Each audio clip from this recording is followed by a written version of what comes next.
নম্বর আয়াতের ভিতরে বলেছেন, فَإِمَّا يَأْتِيَنَّكُم مِّنِّي هُدًى فَمَن تَبِعَ هُدَايَ فَلَا خَوْفٌ عَلَيْهِمْ وَلَا هُمْ يَحْزَنُونَ। আমার পক্ষ থেকে তোমাদের কাছে কিতাব আসবে, তোমাদের কাছে নীতিমালা যাবে, সংবিধান যাবে, জীবনযাপন, সমাজ, পরিবার, রাষ্ট্র পরিচালনার জন্য একটি পরিপূর্ণ জীবন ব্যবস্থা আসমান থেকে অবতীর্ণ হবে।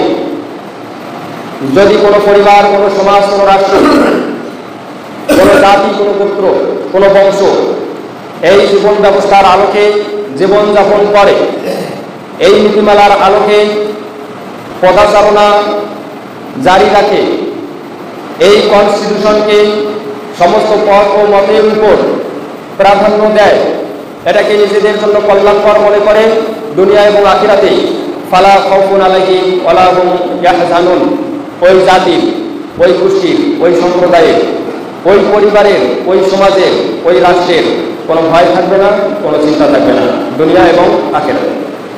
তো আল্লাহ রাব্বুল আলামিন কোরআনকে নীতিমালা হিসাবে আমাদেরকে দান করেছেন। এই নীতিমালার আলোকে যদি আমরা জীবনযাপন না করি, দুনিয়া ও আখিরাতে আমরা ক্ষতিগ্রস্ত হব। এই নীতিমালার আলোকে যদি আমরা জীবনযাপন করি, দুনিয়া ও আখিরাতে আমরা সফল হব, আমরা কামিয়াবি হব। কোরআনুল কারীমের নীতিমালার আলোকে জীবনযাপন না করার কারণে আমরা আমাদের প্রথম কিবলা বাইতুল মুকাদ্দাস হারিয়ে ফেলেছি এবং ফিলিস্তিন সহ শুরু করে মধ্যপ্রাচ্য, ইউরোপ, আফ্রিকা, এশিয়া মহাদেশ সর্বত্র মুসলিমরা অমুসলিম সম্প্রদায়ের হাতে মার খাচ্ছে, অপমানিত হচ্ছে, অপদস্থ হচ্ছে। তাদের বাড়িঘরগুলোকে দখল করে নিচ্ছে, মুসলিমদেরকেই হত্যা করে মুসলিমদেরকেই আসামি বানানো হচ্ছে, মুসলিমদের উপরে নির্যাতন করে, এই নির্যাতনের দায়ভার তাদের উপরে চাপিয়ে দেওয়া হচ্ছে। অর্থাৎ সারা পৃথিবীর অমুসলিম সম্প্রদায় মুসলিমদের উপর একজোট হয়েছে পৃথিবী থেকে মুসলিমদের নাম নিশানা মুছে ফেলার জন্য। আল্লাহর নবী মুহাম্মদ সাল্লাল্লাহু আলাইহি ওয়াসাল্লাম বলেছেন, মা নাকাদা কওমুল আহদা ইল্লা সাল্লাল্লাহু আলাইহিম আদুওয়াহুম। যদি কোনো জাতি আল্লাহর সাথে কৃত অঙ্গীকার ভঙ্গ করে, আমরা মুসলিম জাতি আল্লাহর সাথে ওয়াদা করেছিলাম দুনিয়াতে আপনার নীতিমালার আলোকে জীবনযাপন করব, আপনার রাসূলের আদর্শে আদর্শিত হব, আপনি যে পথ দেখিয়ে দিতেছেন এই পথে আমরা পরিচালিত হব ও পরিচালনা করব। আপনাকেই একক ইলাহা, আসমান ও জমিনের সকল ক্ষমতার উৎস ও সার্বভৌমত্বের মালিক হিসাবে স্বীকৃতি দিলাম এবং দুনিয়াতে এটাকে আমরা প্রতিষ্ঠিত করব। এই ওয়াদা আমরা আল্লাহর সাথে করেছিলাম। তো আল্লাহ রাব্বুল আলামিন বলেন, যদি তোমরা এই ওয়াদা ভঙ্গ করো, এই প্রতিশ্রুতি ভঙ্গ করো, তাহলে অমুসলিমরা তোমাদের উপর ক্ষমতাশীল হবে। এরপর তারা তোমাদেরকে অন্যায়, অবিচার, অত্যাচার, অপমান, অপদস্থতার বৃষ্টিম রোলার চালাবে। মা নাকাদা কওমুল আহদা ইল্লা সাল্লাল্লাহু আলাইহিম আদওয়াহুম।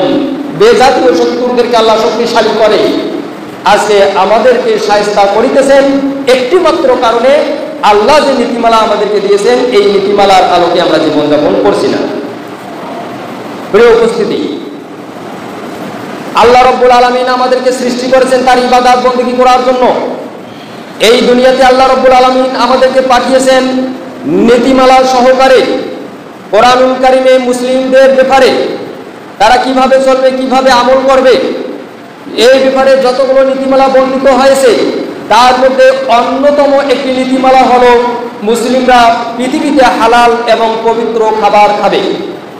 মুসলিমরা কখনো হারাম খাবার খাবে না, অবৈধ খাবার খাবে না, মুসলিমরা কখনো অপবিত্র খাবার খাবে না। আল্লাহ রাব্বুল আলামিন সূরাতুল বাকারার 168 নম্বর আয়াতে বলেছেন, ইয়া আইয়ুহান নাস কুলু মিম্মা ফিল আরদি হালালান তাইয়্যিবা। হে মানব জাতি, পৃথিবীতে যা হালাল পবিত্র তা তোমরা খাও।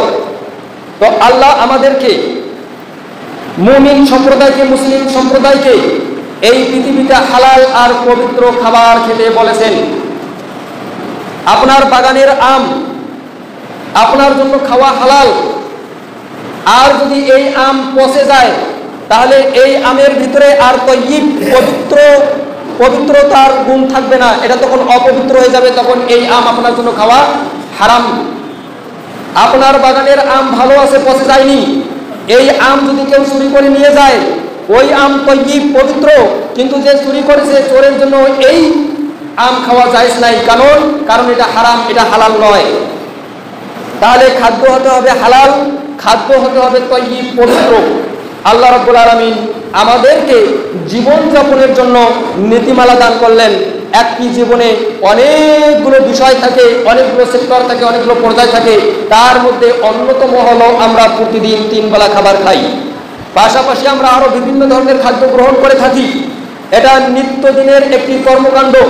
এই ব্যাপারে শরিয়াত যে নীতিমালা দিয়েছে, আল্লাহ আজ্জা ওয়া জাল্লার পক্ষ থেকে যে নীতিমালা এসেছে, রাসূল সাল্লাল্লাহু আলাইহি সাল্লাম যে শিক্ষা দিয়েছেন, এই শিক্ষার বাইরে যদি আমরা অবস্থান করি, কোরআন এবং হাদিসকে অমান্য করার কারণে আমরা আল্লাহ ও রাসূলের বিরুদ্ধাচরণ করতেছি, আল্লাহ রাব্বুল আলামিন আমাদেরকে এর জন্য শায়েস্তা করবেন, হয় অমুসলিমদের হাতে, না হয় আল্লাহ সরাসরি আসমান ও জমিনি বিপদ আপদের মাধ্যমে।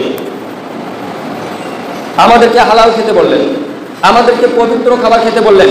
সর্বপ্রথম আমাদেরকে চিন্তা করতে হবে প্রতিনিয়ত দৈনন্দিন আসলে আমরা যে খাবারগুলো খাচ্ছি এগুলো হালাল কিনা, আমরা যে খাবারগুলো খাচ্ছি এগুলো তয়্যিব পবিত্র কিনা। আল্লাহ রাব্বুল আলামিন ইসলামকে জীবন ব্যবস্থা হিসাবে আমাদের কাছে পাঠিয়ে দিয়েছেন। আমরা মুসলিম, আমরা একতরফাভাবে ইসলামকে মেনে চলব। ইসলামে আছে রাজনীতি, ইসলামে আছে অর্থনীতি, ইসলামে আছে শিক্ষানীতি, ইসলামে আছে বিচার ব্যবস্থা, ইসলামে আছে সংস্কৃতি, ইসলামে আছে পরিবার নীতি, ইসলামে আছে সমাজনীতি, ইসলামে আছে রাষ্ট্রনীতি, ইসলামে আছে পররাষ্ট্রনীতি। ইসলাম একটা কমপ্লিট জীবন ব্যবস্থা, পরিপূর্ণ জীবন ব্যবস্থা। আমরা যদি আল্লাহকে ভালোবেসে, আল্লাহর হুকুম মোতাবেক, রাসূলুল্লাহ সাল্লাল্লাহু আলাইহি সাল্লামকে ভালোবেসে, রাসূল সাল্লাল্লাহু আলাইহি সাল্লামের সুন্নাহ মোতাবেক মসজিদে এসে নামাজ পড়ি, রমাদান মাসে রোজা রাখি, হজের সময় হজ করি, কিন্তু সন্তানাদির দিয়ে দেওয়ার সময় ইসলাম মোতাবেক না দেই, আমরা যদি ব্যবসা করার সময় ইসলাম মোতাবেক না করি, আমরা যদি পারস্পরিক লেনদেনের ক্ষেত্রে ইসলামকে ফলো না করি, তাহলে আমরা ইসলাম নামক জীবন ব্যবস্থায় পরিপূর্ণভাবে ঢুকলাম না। এক্ষেত্রে আমরা আল্লাহ ও রাসূলের নাফরমানি করি। আল্লাহ রাব্বুল আলামিন সূরাতুল বাকারার 208 নম্বর আয়াতে বলেছেন, ইয়া আইয়ুহাল্লাযীনা আমানু দুখুলু ফিস-সিলমি কাফা, ও ঈমানদার সম্প্রদায়, তোমরা ইসলামের ভিতরে পরিপূর্ণভাবে প্রবেশ করো। নামাজ, রোজা, হজ, যাকাত যেমন ইসলাম অনুযায়ী করবে, তেমনি তোমাদের বিবাহ শাদী, তোমাদের পরিবার নীতি, তোমাদের সমাজনীতি, তোমাদের রাষ্ট্রনীতি, তোমাদের অর্থনীতি, তোমাদের শিক্ষানীতি, তোমাদের পররাষ্ট্রনীতি সবকিছুই হবে ইসলাম অনুযায়ী। আজকে আমরা ইসলামকে পরিপূর্ণভাবে মেনে চলি না, ইসলামকে পরিপূর্ণভাবে জীবন ব্যবস্থা হিসেবে মেনে নেইনি। এই জন্য তো পৃথিবীর সর্বত্র অমুসলিম সম্প্রদায়ের হাতে আমরা নির্যাতিত হচ্ছি। প্রিয় উপস্থিতি, কোরআনুল কারীমে আল্লাহ রাব্বুল আলামিন ঈমানদার সম্প্রদায়কে জান্নাতে যাওয়ার জন্য ফরজ ইবাদতের পাশাপাশি কিছু নফল ইবাদত শিখিয়ে দিয়েছেন। যেমন ফরজ সালাতের কথা বলেছেন, তেমনি রাসূলুল্লাহ সাল্লাল্লাহু আলাইহি সাল্লাম তাহাজ্জুদের নামাজ শিক্ষা দিয়েছেন। যেমন রমজান মাসে রোজার কথা বলেছেন, তেমনি রাসূলুল্লাহ সাল্লাল্লাহু আলাইহি সাল্লাম প্রতি সোমবার, বৃহস্পতিবার, প্রতি চান্দ্র মাসের 13, 14 ও 15 তারিখে রোজা রাখার কথা বলেছেন। এইভাবে ইসলামী শরিয়া যাকাত ফরজ করে দিয়েছেন। অনুরূপভাবে রাসূলুল্লাহ সাল্লাল্লাহু আলাইহি সাল্লাম এবং সরাসরি আল্লাহ আজ্জা ওয়া জাল্লা দান সদকা নিয়ে আলোচনা করেছেন। যাকাত দেওয়ার পরে, দান সদকা করার পরে, গরিব দুঃখীকে সাহায্য করার পরে, অভাবগ্রস্ত অসহায় ব্যক্তির প্রয়োজন পূরণ করার পরে, ক্ষুধার্ত ব্যক্তির মুখে আহার তুলে দেওয়ার পরে, নিঃস্ব ব্যক্তিদের পাশে দাঁড়ানোর পরে, অসচ্ছল ব্যক্তির সচ্ছলতার পরে আল্লাহ তাআলা বলেছেন, রাসূল সাল্লাল্লাহু আলাইহি সাল্লাম বলেছেন, তোমরা খোঁটা দিয়ে মানুষকে বলে বেরিয়ে তোমাদের এই দান সদকাগুলোকে নষ্ট করে দিও না। আল্লাহ রাব্বুল আলামিন প্রত্যেকটি ইবাদতকে নিখুঁত করার জন্য আবার নীতিমালা দিয়েছেন। আমরা যদি নামাজ পড়ি, আমাদের এই নামাজ যেন মানুষকে দেখানোর জন্য না হয়। আমরা যদি রোজা রাখি, আমাদের এই রোজা যাতে মানুষকে দেখানোর জন্য না হয়। আমরা যদি দান সদকা করি, আমাদের এই দান সদকা যাতে মানুষকে দেখানোর জন্য না হয়। যারা মানুষকে দেখানোর জন্য দান সদকা করে, যারা মানুষকে দেখানোর জন্য কোনো ইবাদত বندگی করে, আল্লাহ রাব্বুল আলামিন তাদের এই ইবাদত বندگیগুলোকে, তাদের এই দান সদকাগুলোকে, তাদের নামাজকে, তাদের হজকে, তাদের যাকাতকে বালু কোনায় পরিণত করে দিবেন। অর্থাৎ আমলনামায় তাদের কোনো সওয়াব থাকবে না। আল্লাহ রাব্বুল আলামিন বলেছেন, ইয়া আইয়ুহাল্লাযীনা আমানু লা তুবতিলু সাদাকাতিকুম বিল মান্নি ওয়াল আযা। ও ঈমানদার সম্প্রদায়, খবরদার তোমরা তোমাদের দান সদকাগুলোকে খোঁটা দিয়ে নষ্ট করে দিও না। তাহলে ইবাদত বন্দেগীর ক্ষেত্রে আল্লাহ যে নীতিমালা দিলেন, এই নীতিমালার আলোকে যদি আমরা ইবাদত বন্দেগী করতে না পারি, আল্লাহ এই ইবাদত বরবাদ করে দিবেন। আল্লাহ ও রাসূলের নাফরমানি করার কারণে, আল্লাহ যে নীতিমালা দিয়েছেন এই নীতিমালার আলোকে জীবনযাপন না করার কারণে বেজাতীয় শত্রুদের হাতে আল্লাহ আমাদেরকে মার খাওয়াবেন। আল্লাহ রাব্বুল আলামিন মুসলিম জাতিকে অর্থনীতির ব্যাপারে সুস্পষ্ট নীতিমালা দিয়েছেন, যাতে মুসলমানদের ভিতরে কোনো ব্যক্তি না খেয়ে মারা না যায়, যাতে মুসলমানরা তাদের অভাব অনটন দুঃখে কষ্টে সচ্ছল মুসলমানদেরকে তাদের পাশে পায়। এই জন্য আল্লাহ রাব্বুল আলামিন নীতিমালা দিলেন যাকাতের। ধনী ব্যক্তিদের কাছ থেকে 2.5% হারে সংগ্রহ করে গরিবদেরকে দেওয়া হবে। এরপরে যদি কেউ অসচ্ছল থাকে, টাকা পয়সা বা অন্য কিছুর প্রয়োজন হয়, আল্লাহ রাব্বুল আলামিন নীতিমালা দিলেন কর্জে হাসানার যে তোমরা হাওলাত দাও। একজন ব্যক্তির এমার্জেন্সি 5,000 টাকার প্রয়োজন, এই 5,000 টাকার জন্য সে একটা গরু বিক্রি করবে না, হয়তোবা তার 5-7-10 দিনের জন্য লাগবে। তখন ওই গ্রামের সবচেয়ে সচ্ছল ব্যক্তি তার অর্থ থেকে 5,000 টাকা তাকে কর্জে হাসানা দিবে। রাসূলুল্লাহ সাল্লাল্লাহু আলাইহি সাল্লাম বলেছেন, দান সদকায় হলো 10 গুণ সওয়াব, আর কর্জে হাসানা হাওলাতে হলো 18 গুণ সওয়াব। কিন্তু এখন আমরা কর্জে হাসানা নামক ইবাদত ভুলে গিয়েছি। আল্লাহ যে নীতিমালা দিলেন আসমানি সিলেবাস, ওই সিলেবাসে যে কর্জে হাসানার কথা বলেছেন, এটাকে আমরা বাদ দিয়ে কর্জে হাসানার মধ্যে পরিবর্তে সুদ ভিত্তিক একটা সিস্টেম, একটা নীতিমালা আমরা সমাজে চালু করলাম। প্রিয় উপস্থিতি, এই সুদের প্রচলন ঘটার কারণে, এই সুদের ব্যাপক বিস্তার ঘটার কারণে আমরা আল্লাহর নীতিমালাকে ধ্বংস করেছি, আমরা আল্লাহর নীতিমালার বিরুদ্ধে অবস্থান গ্রহণ করেছি। তাই সারা পৃথিবীতে আমরা অমুসলিমদের হাতে মার খাচ্ছি। আল্লাহ রাব্বুল আলামিন সূরাতুল বাকারার 278 নম্বর আয়াতের ভিতরে বলেছেন, ইয়া আইয়ুহাল্লাযীনা আমানুত্তাকুল্লাহ ওয়া যারু মা বাকিয়া মিনার রিবা। ও ঈমানদার সম্প্রদায়, তোমরা আল্লাহকে ভয় করো। আল্লাহকে ভয় করার অর্থ হলো আল্লাহ যা হুকুম দিয়েছেন তা মেনে চলা, আল্লাহ যা নিষেধ করেছেন তা বর্জন করা। তোমরা কোথায় আল্লাহকে ভয় করবে? আল্লাহকে তোমরা ভয় করো সুদকে ছেড়ে দিয়ে। ওয়া যারু মা বাকিয়া মিনার রিবা, সুদের যা কিছু আছে সব কিছু ছেড়ে দাও। ইন কুনতুম মুমিনিন, যদি তোমরা মুমিন হয়ে থাকো। তাহলে অর্থনীতির ক্ষেত্রে আমরা আল্লাহর নীতিমালাকে, আল্লাহর সংবিধানকে লঙ্ঘন করেছি, আল্লাহ আযজা ওয়া জাল্লার বিরুদ্ধে অবস্থান নিয়েছি, রাসূল সাল্লাল্লাহু আলাইহি সাল্লামের আনিত বিধানের বিপক্ষে আমরা অবস্থান গ্রহণ করেছি। চাচা ঘুমাচ্ছেন নাকি? আনোয়ার চাচা, শুক্রবার সকালবেলা একটু বাড়িতে ঘুমাই দিবেন। আল্লাহ রাব্বুল আলামিন ইহুদি খ্রিস্টান অমুসলিম সম্প্রদায়ের ক্ষেত্রে আমাদেরকে নীতিমালা দিয়েছেন। আল্লাহ রাব্বুল আলামিন কোরআনের জায়গায় জায়গায় বলেছেন, ইহুদি খ্রিস্টান অমুসলিম সম্প্রদায়ের আনুগত্য করো না, পাপিষ্ঠ ব্যক্তিদের আনুগত্য করো না, ফুজ্জার ব্যক্তিদের আনুগত্য করো না, মুনাফিক ব্যক্তিদের আনুগত্য করো না, কাযযাব মৃত্যু ব্যক্তিদের আনুগত্য করো না, আজিম পাপিষ্ঠ ব্যক্তিদের আনুগত্য করো না, তাদের অনুকরণ করো না, তাদের কথা মেনে নিও না, তাদের প্রতি আকৃষ্ট হয় না, তাদের চমকপ্রদ কথার মাধ্যমে, তাদের শয়তানি কৌশলমূলক কথার ফাঁদে তোমরা পা দিও না। আল্লাহ রাব্বুল আলামিন সূরা আলী ইমরানের 100 নম্বর আয়াত, সূরা আলী ইমরানের 149 নম্বর আয়াত, আলী ইমরানের 118 নম্বর আয়াত, সূরাতুল মাইদার 51 নম্বর আয়াত, সূরাতুন নিসার 144 নম্বর আয়াত, এছাড়াও সূরা মুমতাহিনের কয়েক জায়গায় এই কথাগুলো বলেছেন। ইহুদি খ্রিস্টানদের আনুগত্য করা যাবে না, তাদের কৃষ্টি কালচার সংস্কৃতি মোতাবেক জীবনযাপন করা যাবে না। গতকালকে হয়ে গেল মে দিবস না শ্রমিক দিবস, এটা হলো ওই অমুসলিম সম্প্রদায়ের কালচার। কিন্তু বাংলাদেশের কিছু ইসলামিক রাজনৈতিক দল শুরু করে, ইসলামিক রাজনৈতিক দল থেকে শুরু করে সর্বস্তরের মুসলমানরা এই দিবসটা পালন করেছে। ইসলামে মাত্র 2টি দিবস, একটা হলো ঈদুল আজহা আর একটা হলো ঈদুল ফিতর। ঈদুল আজহা এবং ঈদুল ফিতর ছাড়া আর কোনো দিবস মুসলমানদের জন্য পালন করা জায়েজ নেই। ওটা ভালোবাসা দিবস হোক, ওটা বাবা মা দিবস হোক, ওটা বিবাহ বার্ষিকী হোক, আর ওটা মৃত্যু বার্ষিকী হোক, ওটা যে কোনো দিবস হোক না কেন, পয়লা বৈশাখ হোক আর নববর্ষ হোক আর যে কোনো বর্ষে হোক, যে কোনো দিবসেই হোক না কেন, মুসলিমরা ইহুদি খ্রিস্টানদের নীতিমালা অনুসরণ করে, তাদের অনুকরণ করে, কখনো কোনো সময়ের জন্য কোনোভাবেই এই সমস্ত দিবস মেনে নিতে পারে না, পালন করতে পারে না।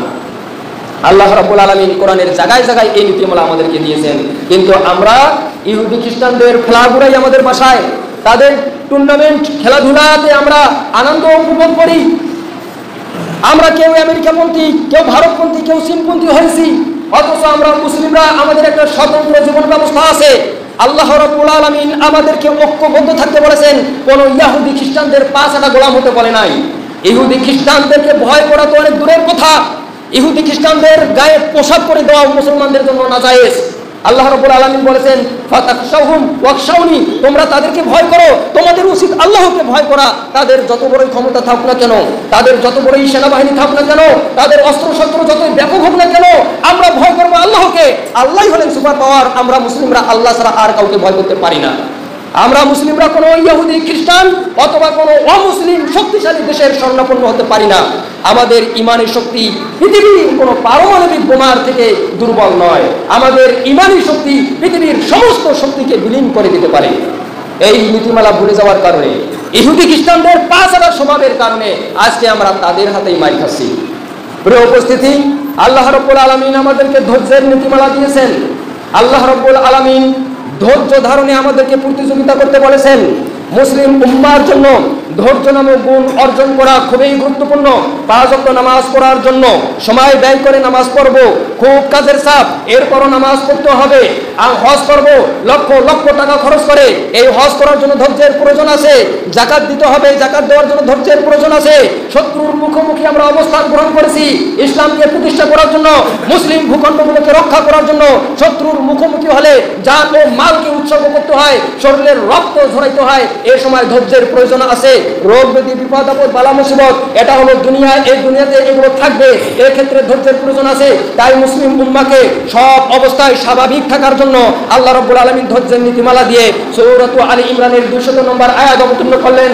আল্লাহ রাব্বুল আলামিন বললেন, ইয়া আইয়ুহাল্লাযীনা আমানু সবিরু ওয়া সাবিরু ওয়া রাবিতু ওয়াত্তাকুল্লাহ লাআল্লাকুম তুফলিহুন। ও আমার ঈমানদার বান্দারা, আমার মুসলিম বান্দারা, তোমরা ধৈর্য ধারণ করো, বিপদে আপদে, ইবাদত বন্দেগীতে, শত্রুর মোকাবেলায় শুধু ধৈর্য ধারণ করলে হবে না, বরং ধৈর্য ধারণের প্রতিযোগিতা করতে হবে। আর আল্লাহর দ্বীনকে বাস্তবায়ন করার জন্য সব সময় প্রস্তুত থাকতে হবে। এইভাবে যদি তোমরা ধৈর্য ধারণ করতে পারো, ধৈর্যের প্রতিযোগিতা করতে পারো, আল্লাহর দ্বীনের জন্য অ্যাক্টিভ থাকতে পারো, জেনে রেখো তোমরাই হবে দুনিয়া ও পরকালে সফল। আর যদি ধৈর্য নামক গুণ আমাদের ভিতরে না থাকে, দুনিয়াতে আমরা যেমন মার খাচ্ছি, মার খেয়েই যাব। আমাদের দেশ আফগানিস্তানকে একেবারে বোমা মেরে তামা তামা করে দেওয়া হয়েছে। দীর্ঘ 12 বছর সিরিয়াতে যুদ্ধ করেছে এই ইহুদি খ্রিস্টান নাফাক জাতিগুলো। আমাদের ফিলিস্তিনকে মাটির সাথে মিশিয়ে দেওয়া হয়েছে। আজকে কয়েক যুগ যাবৎ কাশ্মীরকে কারাগারে পরিণত করা হয়েছে। চীনের মধ্যে উইঘুর মুসলিমদেরকে গণহারে বন্দী করে নির্যাতন করা হচ্ছে। আরাকান থেকে মুসলিমদেরকে বের করে দেওয়া হয়েছে। বাংলাদেশের উপর উগ্রবাদী হিন্দুরা বিভিন্ন সময়ে গণহত্যা চালিয়েছে। মনে করেন না যে এগুলো এমনিতেই হচ্ছে, এগুলো আল্লাহ রাব্বুল আলামিন এর জন্যই ঘটাচ্ছেন, কারণ আমরা আল্লাহ রাব্বুল আলামিনের নীতিমালার আলোকে জীবনযাপন করতেছি না। মালাকাতা কওমুল আহাদা ইল্লা সাল্লাল্লাহু আলাইহি মাদুয়াহুম। আল্লাহ বলেছেন, আমার সাথে ওয়াদা যদি তোমরা ভুলে যাও, তোমাদের বেজাতীয় শত্রুরা তোমাদের উপর শক্তিশালী হবে, আর তাদের হাত দিয়ে আমরা তোমাদেরকে মার খাওয়াবো। আর যদি তোমরা আল্লাহর ওয়াদা বাস্তবায়ন করো, আল্লাহর ওয়াদা ভিত্তিক জীবন যাপন করো, তাহলে কাফের মুশরিক মুরতাদদেরকে আল্লাহ তোমাদের হাতে মার খাওয়াবেন এবং তোমাদের হাতে তাদেরকে লাঞ্ছিত করবেন, অপমানিত করবেন, অপদস্থ করবেন। এটা হলো আল্লাহ তাআলার কথা। আল্লাহ রাব্বুল আলামিন আরেকটি নীতিমালা আমাদেরকে দিলেন উপার্জন করার ক্ষেত্রে। আমরা প্রতিটি মানুষ কোনো না কোনো পথ অবলম্বন করে উপার্জন করি। কেউ ব্যবসা বাণিজ্য করি, কেউ কৃষি কাজ করি, কেউ চাকরি বাকরি করি। আমরা কোনো না কোনোভাবে উপার্জনের সাথে জড়িত। আল্লাহ রাব্বুল আলামিন এই উপার্জনের ক্ষেত্রে আমাদেরকে নীতিমালা দিলেন। সূরাতুন নিসার 29 নম্বর আয়াত আল্লাহ ঈমানদার সম্প্রদায়কে ডেকে বললেন, ইয়া আইয়ুহাল্লাযীনা আমানু লা তাকুলু আমওয়ালাকুম বাইনাকুম বিল বাতিল। ও ওই ইমানদার সম্প্রদায় খবরদার উপার্জনের ক্ষেত্রে মানুষের সম্পদ অবৈধভাবে পকেটে ডুবাবে না। আমরা যারা ব্যবসা বাণিজ্য করি, আমরা ব্যবসায় মালামালে ভেজাল ডুবাই। আজকে এমন কোনো মাল নাই যার নকল প্রোডাক্ট তৈরি হয় নাই, নকল কোয়ালিটি বের হয় নাই। আমরা আসল মালের জায়গায় নকল মাল ধরিয়ে দেই। আমরা যারা শ্রমিক খাটাই, দেখি যে কাজ করে নিয়ে তাদের প্রাপ্য মজুরি আমরা দেই না। আমরা যারা ব্যবসা বাণিজ্য করি, ব্যবসা বাণিজ্যের ক্ষেত্রে মিথ্যাকে ইউজ করি, মিথ্যার উপর কসম করি, মানুষকে ধোঁকা দেই, মানুষের সাথে প্রতারণা করি। কৃষিকাজ এইভাবে আমরা বিভিন্ন পদ্ধতি অবলম্বন করে আমরা অবৈধভাবে সম্পদ হাতিয়ে নিচ্ছি। আবার দেখা যায় ইসলামী শরিয়াতে যে জিনিসগুলো খাওয়া হারাম, ওই জিনিসগুলোর বেচা কেনাও হারাম। বিড়ি সিগারেট গোল তামাক জর্দা খাওয়া যেমন হারাম, আজকে প্রতিটি পানের দোকানে এই বিড়ি সিগারেট গোল তামাক জর্দা পাওয়া যায় কি যায় না বলেন? যায় কি যায় না? যায়, অবশ্যই যায়। আল্লাহ রাব্বুল আলামিন বলেছেন লা তাআকুলু আমওয়ালাকুম বাইনাকুম বিল বাতিল। উপার্জনের ক্ষেত্রে আসমানি নীতিমালা হলো, আল্লাহর নীতিমালা হলো, রাসূলের নীতিমালা হলো, ইসলামী শরিয়াতের নীতিমালা হলো অবৈধ উপায় অবলম্বন করে, হারাম উপায় অবলম্বন করে সম্পদ উপার্জন করা যাবে না। প্রিয় উপস্থিতি, আমরা যদি এই নীতিমালার আলোকে জীবনযাপন না করি, এই নীতিমালাকে লঙ্ঘন করি, তাহলে অদূর ভবিষ্যতে আমরা যেমন মার খাচ্ছি, এই মারের পরিধি আরো বিস্তৃত হবে ইনশাআল্লাহ। বলবো না, কারণ আমাদের কার্যকলাপেই আমাদেরকে অমুসলিমদের হাতে মার খাওয়াচ্ছে। আল্লাহ রাব্বুল আলামিন, আমরা কোন নেতাকে সামনে রেখে জীবনযাপন করব, আমরা কার আনুগত্য করব নিঃশর্তভাবে।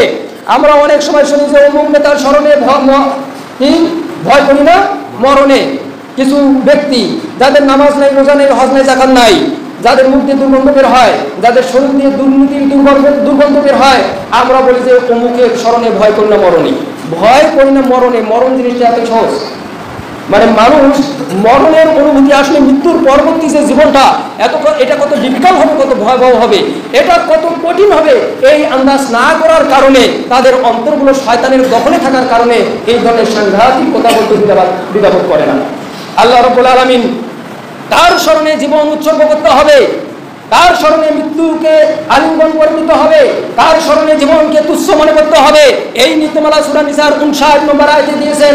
আল্লাহ রাব্বুল আলামিন 59 নম্বর আয়াতের ভিতরে বলেন, ইয়া আইয়ুহাল্লাযীনা আমানু আতিউল্লাহা ওয়া আতিউর রাসূল ওয়া উলিল আমরি মিনকুম।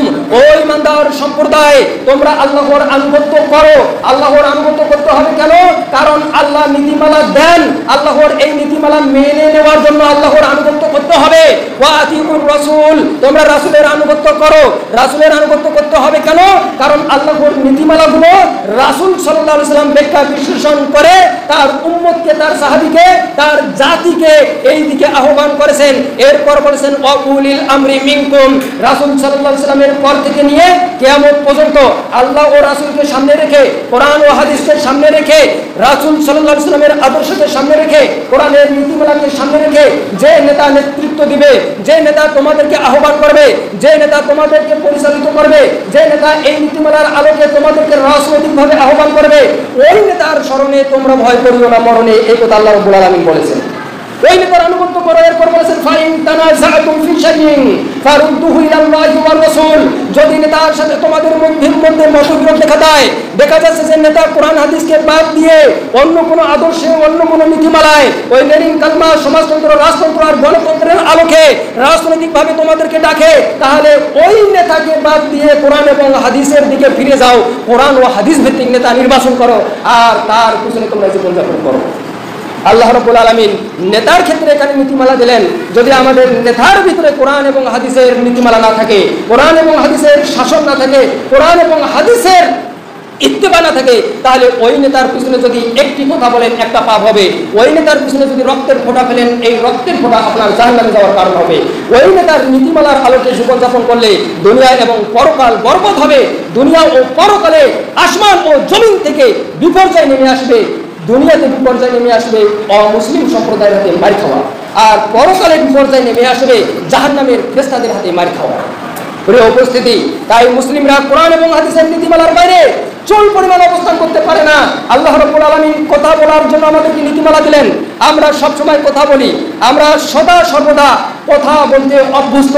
কথা বলা প্রকৃতগতভাবে একটা আমাদের অভ্যাস, এটা আল্লাহর দেওয়া জন্মগত একটা আমাদের স্বভাব। তো কথা বলতে পারি বিধায় আমরা যখন তখন মানে কোনো ধরনের চিন্তা ভাবনা ছাড়া কথা বলবো, এই শিক্ষা কোরআন এবং হাদিসে নেই। কথা বলার জন্য অবশ্যই অবশ্যই কোরআন ও হাদিসের নীতিমালা আমাদেরকে ফলো করতে হবে। সর্বপ্রথম এই মুখ যেন আমাদের সত্যের দিকে আহ্বান করে এবং সত্যের পক্ষ অবলম্বনমূলক কথা বলে, কখনো মিথ্যা কথা না বলে এবং মিথ্যাবাদীদের স্থাপনমূলক কোনো কথা না বলে। এই নীতিমালা আল্লাহ দিলেন সূরাতুন নিসার 135 নম্বর আয়াতে। আল্লাহ রাব্বুল আলামিন বললেন, ইতিপূর্বে এই আয়াতটি আমি আপনাদের সামনে তুলে ধরেছিলাম।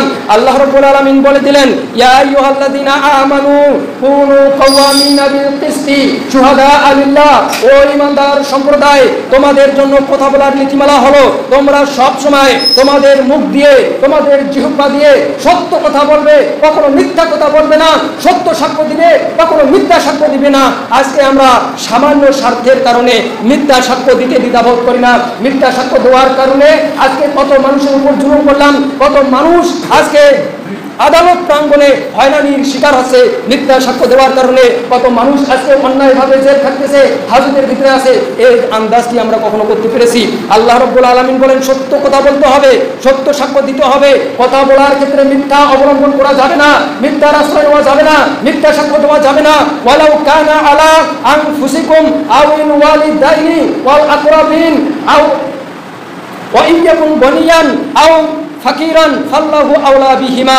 যদি এই সত্য কথা বলার জন্য তোমার জীবন বিপন্ন হয়, তোমার জীবন ক্ষতিগ্রস্ত হয়, তোমার জীবন চলে যায়, তোমার জীবন চলে গেলে যাও, এরপর তোমাকে সত্য কথা বলতে হবে। শুধু তোমার জীবন কেন, তোমার বাবা মার জীবনও যদি ধ্বংস হয়ে যায়, তোমার বাবা মাকেও যদি ফাঁসির মঞ্চে চড়তে হয়, তোমার সত্য কথা বলার জন্য তুমি সত্য কথা বলার ক্ষেত্রে কোনো কিছুর পরোয়া করবে না। তোমার বাবা মার ফাঁসি হয়ে গেলেও হয়ে যাক। সত্য কথা বলার ক্ষেত্রে যদি তোমার আত্মীয় স্বজন, বন্ধু বান্ধব, তোমার সহযোগী সহপাঠীরা তোমার বিরুদ্ধে অবস্থান গ্রহণ করে, তাহলে তারা তোমার বিরুদ্ধে অবস্থান গ্রহণ করুক, তাদেরকে তোমার বিরুদ্ধে অবস্থান নিতে দাও। তারপরে তুমি সত্য ত্যাগ করো না। ধনীর বিরুদ্ধে যাক, গরিবের বিরুদ্ধে যাক, যে কারোর বিরুদ্ধে যাক, আর যে কোনো পরিবেশ তোমার, আর যে কোনো পরিবেশের মধ্যে যে যা কিছু ঘটুক না কেন, সত্য বলার ক্ষেত্রে কখনো কোনো ধরনের স্যাক্রিফাইস করা যাবে না। এটা হলো কথা বলার ক্ষেত্রে আল্লাহর নীতিমালা। কোরআনের বিভিন্ন জায়গায় আল্লাহ রাব্বুল আলামিন কথা বলার জন্য আমাদেরকে নীতিমালা দিয়েছেন, কিন্তু আমরা কি কোরআনের নীতিমালার আলোকে আমাদের জিহ্বাকে ব্যবহার করি? আমাদের জিহ্বা প্রতিনিয়ত কত মিথ্যা কথা বলে, কত মানুষকে গালিগালাজ করে, কত মানুষের সমালোচনা করে, কত মানুষের নিন্দা করে, কত মানুষের চগলখড়ি করে, কত মানুষকে জেনে না জেনে কষ্ট দেয়। আমরা কি কখনো এই আন্দাজ করেছি, এই অনুভূতি আমাদের মধ্যে নিয়ে এসেছি? আসলে আমাদের কথা বলা কোরআন ও হাদিস ভিত্তিক হচ্ছে কিনা? মা ইয়ালফিযু মিন কাওলিন ইল্লা লাদাইহি রাকিবুন আতীদ।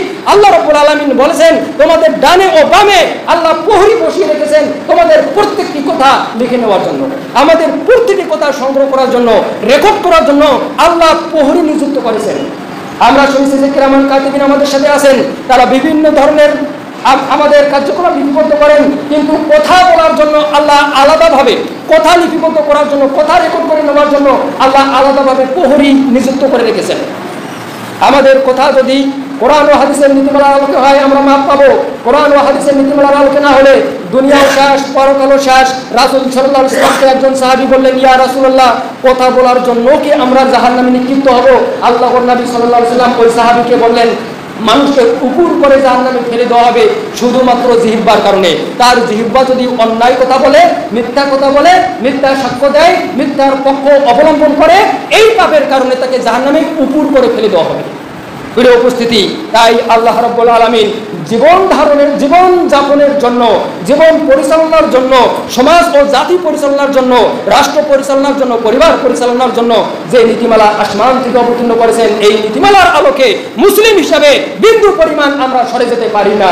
উদাত্ত আহ্বান জানাই, কোরআন ও হাদিসের সংবিধান অনুযায়ী আমরা জীবনযাপন করার চেষ্টা করি। আল্লাহ রাব্বুল আলামিন এই তৌফিক আমাদেরকে দান করুক, আমিন।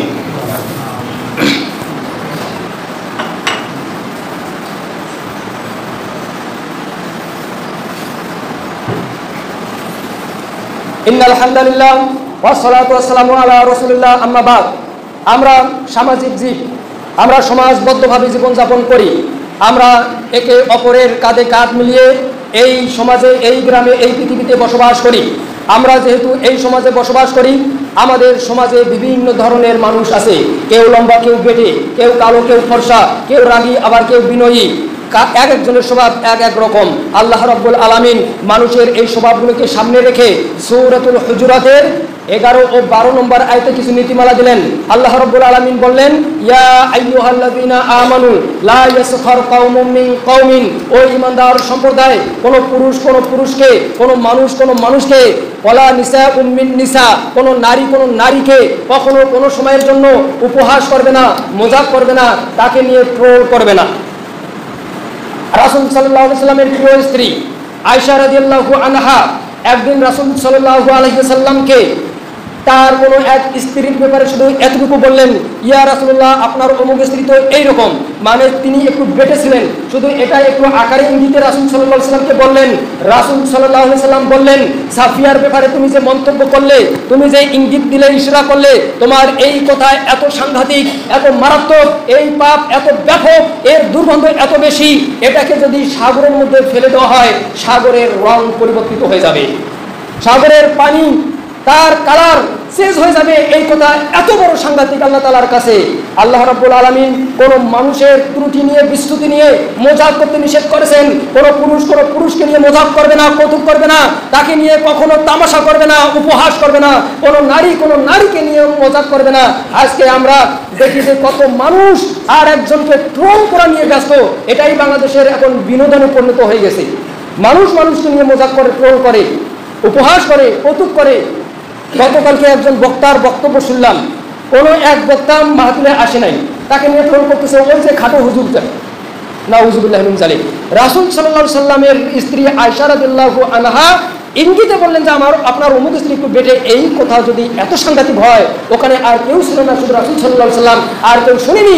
আর তিনি বক্তব্যের মঞ্চে বসে লক্ষ লক্ষ জনতার সামনে একজন বাংলাদেশের সুপ্রসিদ্ধ বক্তাকে এইভাবে ট্রোল করলেন।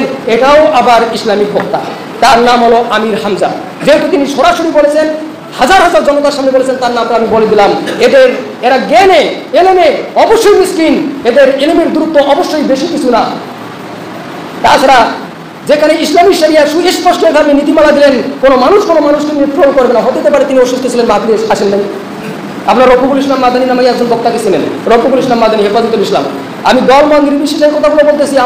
আমার কথা মানে আমার লক্ষ্যই হলো আমাকে হক কথা বলতে হবে। যদি এই হক কথা বলা আমার নিজের বিরুদ্ধে যায়, দল মত নির্বিশেষে কথাগুলো বলতে হবে। তাকে কোটাক্কুর করে তিনি এই কথা বললেন। আল্লাহ রাব্বুল আলামিন বললেন, লা ইয়াসখার কওমুম মিন কওমিন আসা ইয়াকুনু খায়রাম মিনহুম, তুমি কোনো মানুষকে নিয়ে ট্রোল করবে না, মজাক করবে না।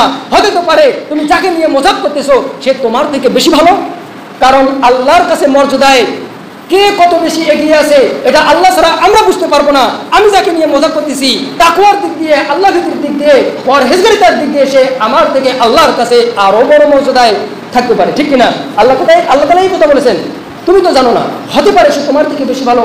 এরপর বলেছেন, ওয়ালা তালমিজু আনফুসাকুম, কোন মানুষকে নিন্দা করবে না, কোন মানুষকে ছোট্ট করে দেখবে না, কোন মানুষকে অবমূল্যায়ন করবে না, কোন মানুষকে তুচ্ছ ভাববে না, কোন মানুষকে তোমরা হেয় প্রতিপন্ন করিও না। ওয়ালা তানাবাসু বিল আলকাব, কোন মানুষকে মন্দ নামে ডাকিও না।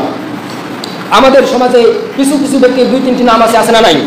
রাসূল সাল্লাল্লাহু আলাইহি ওয়াসাল্লাম যখন মক্কা থেকে মদিনায় গেলেন, কিছু কিছু ব্যক্তির 2-3টি নাম রাসূল সাল্লাল্লাহু আলাইহি ওয়াসাল্লাম একজন ব্যক্তিকে এমন একটি নামে ডাকলেন যেই নামটা তারা রেখেছিল ট্রোল করার জন্য, তাকে উপহাস করার জন্য। তা সাহাবীরা বলেন, ইয়া রাসূলুল্লাহ, আপনি থামুন, এইভাবে ডাকিয়েন না, এই নামে ডাকলে সে রাগ করে। তখন এই আয়াত অবতীর্ণ হলেন, তোমরা মানুষকে মন্দ নামে দেখিও না। আমাদের গ্রামে একজনের নাম হলো পুনো ব্যাং, আর একজনের নাম হলো দাতুয়া, আর একজনের নাম হলো কোদালদাতা, আর একটা মেয়ের নাম হলো চেয়ারম্যান, আর একটা ছেলের নাম হলো লেডিস। এই যে নামগুলো মানুষ রেখেছে, আল্লাহ রাব্বুল আলামিন নিষিদ্ধ করে দিয়েছেন মানুষকে ডাকতে হবে ভালো নামে। আল্লাহ রাব্বুল আলামিন পরের আয়াতে বলেন, ইয়া আইয়ুহাল্লাযীনা আমানু ইজতানিবু কাসীরাম মিনাজ যন, ও ঈমানদার সম্প্রদায়, তোমরা মন্দ ধারণা করো না। একজন অসুস্থ হয়েছে, তোমরা বলিও না অমুক পাপের ফসল। একজন ব্যবসায় লোকসান খেয়েছে, তোমরা বলিও না ও মানে মানুষের ব্যাপারে মন্দ ধারণা করিও না। উদাহরণ দেওয়ার সময় নেই। আল্লাহ রাব্বুল আলামিন সব সময় মুসলিমদের ব্যাপারে, রাসূল সাল্লাল্লাহু আলাইহি ওয়াসাল্লাম সব সময় মুসলিমদের ব্যাপারে ভালো ধারণা রাখতে বলেছেন। রাসূল সাল্লাল্লাহু আলাইহি ওয়াসাল্লাম বলেন, ইয়্যাকুমুজ যন্না ফা ইন্নাজ যন্না আকাযাবুল হাদিস, মানুষের ব্যাপারে মন্দ ধারণা করিও না। মানুষের ব্যাপারে মন্দ ধারণা করা হলো সবচেয়ে বড় মিথ্যা, সবচেয়ে বড় পাপের কাজ। এরপর বলেছেন, ওয়ালা তাজাসসু, মুসলিমদের ব্যাপারে গোয়েন্দাগিরি করো না। এরপরে বলেছেন, ওয়ালা ইয়াকতা বাদুকুম বাদান, তোমরা কোনো মুসলিম ভাইয়ের গীবত করিও না, তার সমালোচনা করিও না। পশ্চাতে তার নিন্দা করিও না। এমন কথা বলা তার অনুপস্থিতিতে যে কথা শুনলে সে মন খারাপ করে, আমি এমন কারো ব্যাপারে এমন মন্তব্য করতেছি অথচ সরাসরি আমি তার সামনে এই ধরনের কথা বলবো না, তো সে যদি এই কথাটা শুনে যে আমি তার ব্যাপারে এই কথা বলেছি, তার যদি মনটা খারাপ হয়, এটার নামই হলো গীবত। আল্লাহর নবী আল্লাহ তাআলা বললেন, লা ইয়াগতা বা'দুকুম বা'দান, তোমরা কেউ কারো গীবত করিও না, সমালোচনা করিও না। আইয়ুহিব্বু আহাদুকুম আইয়াকুলা লাহমা আকিহি মাইতান, তোমরা কি এটা ভালোবাসো, এটা পছন্দ করো যে তোমার মৃত ভাইয়ের গোশত তোমরা খাবে? যে যার গীবত করে সে তার শরীর থেকে যেন মাংস খামচে খামচে খায়। আপনারা জানেন জেনা ব্যভিচার ইসলামী শরীয়তে কত সাংঘাতিক ধরনের পাপ। যদি বিবাহিত পুরুষ জেনা ব্যভিচারে লিপ্ত হয়, ইসলামী শরিয়া তার মৃত্যুদণ্ড দিয়েছেন, তার মৃত্যুদণ্ড কার্যকর করবে ইসলামিক রাষ্ট্রপ্রধান। যদি অবিবাহিত হয় তাকে 100 দোররা মারতে হবে, 1 বছরের জন্য জেলের ভিতরে আবদ্ধ করে রাখতে হবে। এই জেনা ব্যভিচার যত সাংঘাতিক ধরনের পাপ, এর থেকেও সাংঘাতিক ধরনের পাপ হলো সুদ। রাসূল সাল্লাল্লাহু আলাইহি সাল্লাম বলেছেন 1 টাকা সুদের 36 বার জেনা করার সমান। আর এই জেনা হলো মায়ের সাথে জেনা করা। তাহলে জেনা ব্যভিচারের থেকে সবচেয়ে বড় পাপ হলো সুদ, আর এই সুদের থেকেও বড় পাপ হলো মানুষের গীবত করা। জেনা ব্যভিচারের থেকে বড় পাপ হলো সুদ, সুদের থেকে বড় পাপ হলো মানুষের গীবত করা। ওয়াল গীবাতু আরবার রিবা, আল্লাহর নবী সাল্লাল্লাহু আলাইহি সাল্লাম বলেন গীবত হলো সবচেয়ে বড় সুদ, অর্থাৎ সুদের থেকে বড় পাপ। আমরা সমাজে জীবনযাপন করি, অবশ্যই এই দুটি আয়াতকে আমাদেরকে সামনে রাখতে হবে। এই নীতিমালার আলোকে আমাদেরকে জীবনযাপন করতে হবে। আয়াত দুটি বেশি বিশ্লেষণ করার সুযোগ পেলাম না। 1 নম্বর হলো আমরা কাউকে উপহাস করব না। 2 নম্বর হলো আমরা কাউকে নিন্দা করব না, কাউকে তুচ্ছ ভাববো না, কাউকে অবমূল্যায়ন করব না।